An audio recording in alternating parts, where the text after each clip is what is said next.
M4 TV news కి స్వాగతం. నేటి ముఖ్యాంశాలు. M4 టీవీ న్యూస్ ప్రేక్షకులకు నిజాయితీగా, నిర్భయంగా ఎప్పటికప్పుడు తాజా కబుర్లు, భక్తి గీతాలు m4tvnews.com వెబ్సైట్ యాప్లో ప్రచురితం, ప్రత్యేక ప్రసారం చేస్తుంది. వార్తలు, ప్రకటనల కోసం సంప్రదించవలసిన సెల్ ఫోన్ నెంబర్లు 9666665026 9014163335. ఓం శ్రీ గురుభ్యో నమః. అందరికీ నమస్కారం అండి. ఈరోజు మనం ఉత్తరాఖండ 39వ భాగం తెలుసుకుందాం.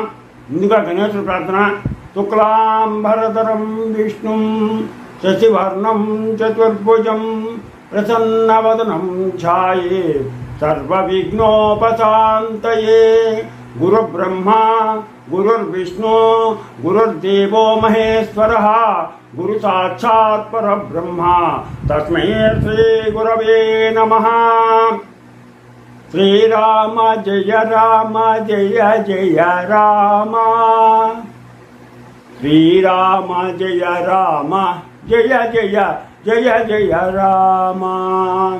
శ్రీరామ రామ రామేతి రమే రామ మనోరమే సహస్రనామ తత్తుల్యం శ్రీరామ నామ వరాననే. హరి ఓం. ఈరోజు మనం ఉత్తరాఖండ 39వ భాగం తెలుసుకుందాం. మొత్తం రాజులందరూ కూడా, సకల రాజులందరూ కూడా వారి వారి నగరాలకి సపరివారంగా బయలుదేరి వెళ్తున్నారు. రాముడు వాళ్ళందరినీ కూడా సాగనంపుతున్నాడు. పూర్వము భర్తుని ఆజ్ఞ చేత రాజులు తెచ్చిన ఏనుగులు, గుర్రములు, రథములు, కాల్బలములు గల అక్షోహిణుల సైన్యములను ఆశ్చర్యకరముగా భూమి కంపించి విధముగా నడిచెను. అప్పుడు దర్పము బలము గల ఆ రాజులు ఒకరితోనొకరు ఇట్లు పలికిరి, అక్కట యుద్ధమునకే భరతుడు మనులను రప్పించినంతయు వ్యర్థమైపోయినదే.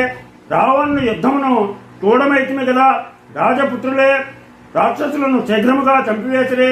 ఏమను వచ్చును, ఆ రామ లక్ష్మణుల అండ ఉన్నచో చింత లేకుండా సముద్రమును దాటి విరోధి సంగములను చంపజాలమా అని కొందరు అనుకుంటుండగా, కొందరు రామచరిత్రల ఆనందంతో చెప్పుకొనుచు ధన ధాన్యములతో నిండి ఉన్నత తమ తమ రాష్ట్రములకు వెళ్లి శ్రీరాముని సంతోషమునకే రథములు, గుర్రములు, ఏనుగులు, మిక్కిలి విలువైనటువంటి మనులు, పల్లకీలు, చందనము మొదలైన సుగంధ ద్రవ్యములు, బంగారు భూషణములు, ముత్యములు, అందమైన పరిచారకులు, అందమైన కంబళ్ళు, పగడములు మొదలగునవి వందలు వేలుగా అందరూ భక్తితో కానుకలనిచ్చిరి.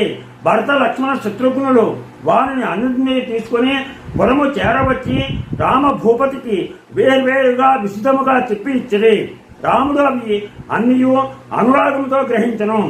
అంత రాముడు సూర్యపుత్రుడైన సుగ్రీవునకు ఉత్తమమైన భూషణములను ఇచ్చి అట్లే రాక్షసరాజునకు ఉత్తమములైన భూషణములను ఇచ్చను.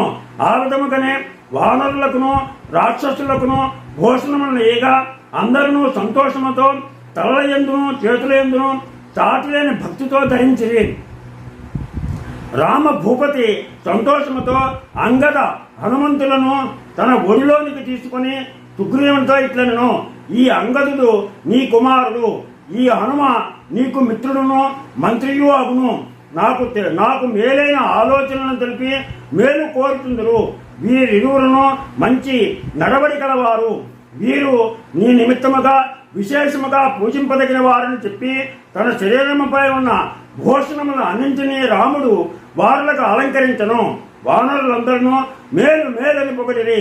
తరువాత నలుడు, నీలుడు, పనసుడు, కేసరి, గంధమాదనుడు, కుముదుడు, మైందుడు, విభుదుడు, జాంబవంతుడు, ఇంద్రజాలుడు, దధీముఖుడు, దరీముఖుడు, సన్నాదుడు, వినతుడు, దుషేనుడు, ధూమ్రుడు, దధిముఖుడు, ప్రజంగుడు, గవాక్షుడు అని పొగడబడిన బలము గలవారును మహాపరాక్రమవంతులు, రాజకార్య సాధనమందు ఆసక్తి కలవారు అయిన వానర సేనాపతులను గాంచి మధురమైన మాటలతో, ఓ సూర్యులారా, మీరెల్లరూ నాకు మిక్కిలి స్నేహితులు, నా తోడబుట్టిన సోదరుల వంటి వారు. మీరు చేసిన సహాయములకు నేనేమి తిరిగి చేయగలను? అంతములేని వ్యసన సముద్రమున మునిగి బాధనందుతున్న నన్ను నీ పరాక్రమంతో ఉద్ధరించితిరి. దానికి సాటి కాగలది ఏది కలదు? ఆహా, మీ అంతటి వారు మిత్రులుగా గల సుగ్రీవుని భాగ్యమే భాగ్యము. మంచి మనస్సుతోనే ఇచ్చడి ఈ స్వల్పమును మీరు గ్రహింతులుగా కానీ తగు విధముగా మనులు ఆభరణములు ఇచ్చి కౌగలించుకొని రాముడు వారందరినీ సంతోష సముద్రమును తెలిసెను. ఆ వానరులందరూ తనివి తీరా త్రేణులను త్రావుతూ మాంసమును ఫలములను మెక్కుచుండగా ఒక నెల కంటే అధికమకు దినములు క్షణము వలె గడిచెను. రాక్షస వానర సమూహములతో వినోదముగా రాముడు గడుపుతుండా అట్లే రెండవ శిశ్రమాసము కూడా గడిచెను. ఈ విధముగా ఎడతెగని సుఖమునందు ఆసక్తులై వారులు ఆనందించుతుండగా చైత్రమున పట్టాభిషేకము కావున పాల్గొనము వరకు ఉండుడిచే కపులక సంవత్సరం అయోధ్యందు ఉందిరని తెలియచున్నది. ఇది 39వ భాగం పూర్తయింది. రేపు మనం 40వ భాగం తెలుసుకుందాం. మీరందరూ కూడా ఈ ఉత్తరాఖండ చాలా శ్రద్ధాశక్తులతో శ్రవణం చేస్తున్నారు. మీరందరూ వినండి, అలాగే 10 మందికి తెలియజేయండి. అలాగే మీ పిల్లలకి అవకాశం ఉన్నప్పుడల్లా మీ పిల్లలకి తెలియజేసి మన సనాతన సంప్రదాయాలు విలువలు వాళ్ళకి తెలియజేస్తారని ఆశిస్తూ, మీకు నా ఛానల్ కనుక నచ్చినట్లయితే సబ్స్క్రైబ్ చేయమని అలాగే లైక్ చేయమని కోరుతూ మీరు ఆభారం ఉంటారు ప్రభాకర్.